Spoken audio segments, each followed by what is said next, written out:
Hello, in this video I want to show you how to install Microsoft Edge browser on Lenovo Tab P11. To do this, you will need to open a Google Play Store. Inside, find Microsoft Edge.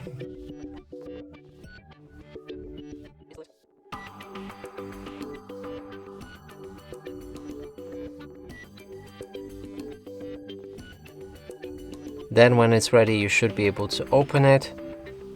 Right here we can sign in and turn on synchronization. I'm gonna do it later.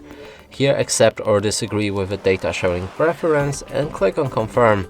Lastly, set Microsoft Edge as a default browser. And as you can see, it works fine. And that's it for this video. Hope you like it. Please consider subscribing to our channel, leave a like and a comment below.